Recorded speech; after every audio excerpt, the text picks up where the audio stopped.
Okay, part two, a funeral at Paddy's. So many happy memories. Oh, Bonnie.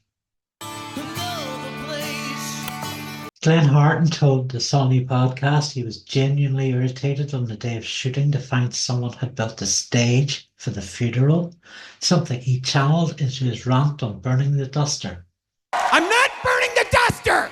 performing it with use of the George Bush hand.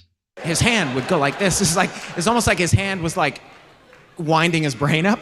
Mac's retired sleeveless t-shirts have price tags attached, probably $500 a piece knowing him. They've really put some thought into how the funeral will play out. And Frank's one gun salute is likely to actually kill them. Argument over the last popper, reinforcing how Charlie is often the coolest of the gang. Yes, he is a rational head, literally rationing. Scenes you couldn't film in COVID times, it's such a D thing to tell the irate bus driver her whole bus origin story.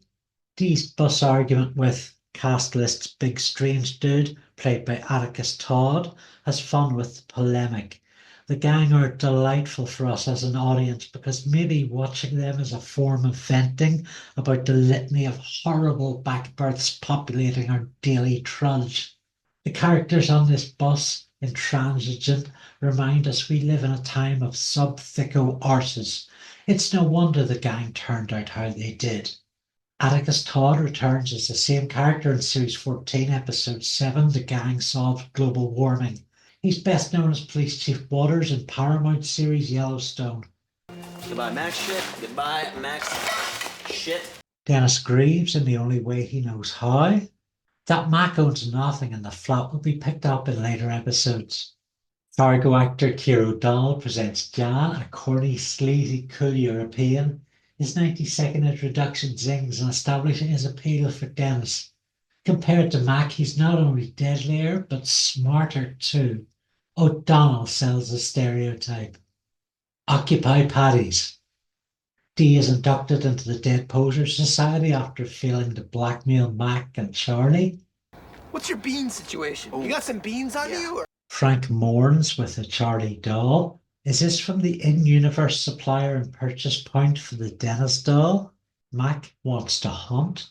Charlie, knives to fingers. A whole haunting, murdering confusion.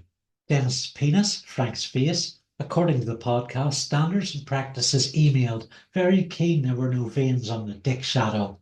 But it does have a contour. The undead return, and Dennis is much underwhelmed for working it out so easily. We can literally see Mac during the sex party. And Frank? I know. Luther's return has been a painfully slow build-up over the hour. He has fled to Tijuana. It feels deflating, which is the point of the joke, which feels 100 Views Club. Deflating? We're gonna have demented sex, right, Frank? Dead on. My new novel, Coastlines After Dark, is out now. Go and give it a whirl from your suppliers.